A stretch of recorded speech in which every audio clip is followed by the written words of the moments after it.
కానీ ఏది ఆశించలేదు, ఏది సంపాదించలేదు. అంత పోయినా కానీ 7 కోట్ల ఆస్తి పోయినా అంత పుణ్యం పిల్లలకు జాబులు వచ్చినాయి. సచిన వాళ్ళ దానం చేయడం, వచ్చిన వాళ్ళకి అన్నం, ఇదే పని నాది.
ఎన్ని సంవత్సరాలు అయింది ఇక్కడికి వచ్చి?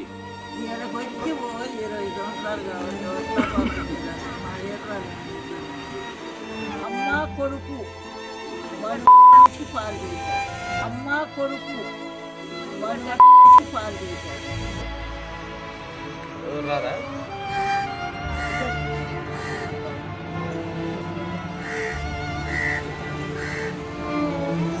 పెట్టిలో పెరిగిన అప్పుడప్పుడే ఎవరు వచ్చి చూసుకోరా?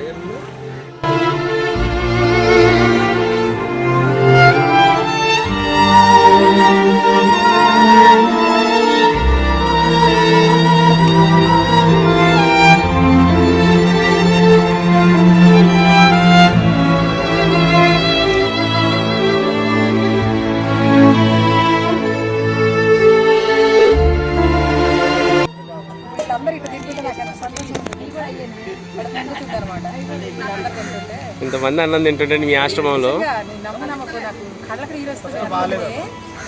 ఇంతమంది అన్నం తింటుంటే ఎంత గ్రేట్. నేను ఎంతమంది పెట్టిన కదా, ఇంకా ఇంతమంది ఉంటే బాగుండి అనిపిస్తుంది తప్ప.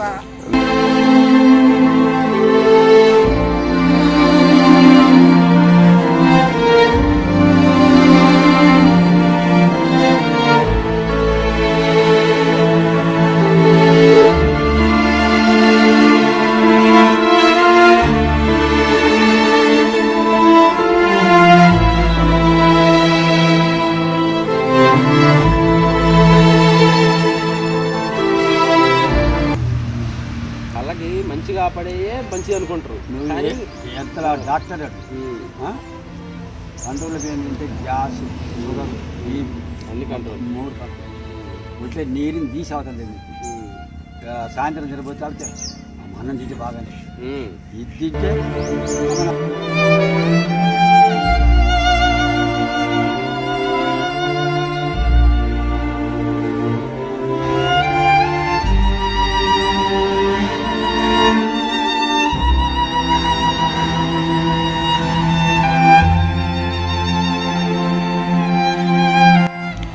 ఏమని దండం పెట్టుకున్నావమ్మా? ఏమని దండం పెట్టుకున్నావు దేవుడికి? బాగా పంచవచ్చాయి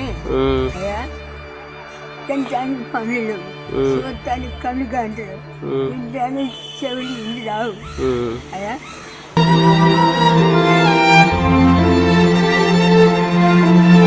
కంటెంట్ వల్ల అయితే నాకు చాలా అనుభవాలు వచ్చేసినాయి. మీకు కూడా ఈ అనుభవాలు పంచుదాం అనేసి ఇది చేశాను. మీ పేరెంట్స్ని కూడా నెక్స్ట్ ఇలాంటి సిచ్యువేషన్లో చూడొచ్చు అనుకుంటే మాత్రం మీరు ఈ వీడియో చూస్తే మీ పేరెంట్స్కి ఇలాంటి సిచ్యువేషన్ కలగనియరు మీరు కూడా. ఎందుకంటే వాళ్ళ అనుభవాలు చాలా బాధాకరంగా ఉంటాయి. సో ఎవరు అనాథ అది ఓల్డేజ్. సో ఎవరు కూడా ఓల్డేజ్ హోమ్స్లో ఎవరిని వదిలిపెట్టాల్సిన అవసరం లేదు. మిమ్మల్ని చిన్నప్పుడు ఎంత బాగా చూసుకున్నారో మీరు కూడా అంతే బాగా పెద్ద అయ్యాక మీ పేరెంట్స్ కూడా చూసుకోండి. ఓల్డేజ్ హోమ్లకి పంపించేసి వాళ్ళ లాస్ట్ జీవితంలో మాత్రం వాళ్ళకి తీరని లోటు మిగిలించకండి.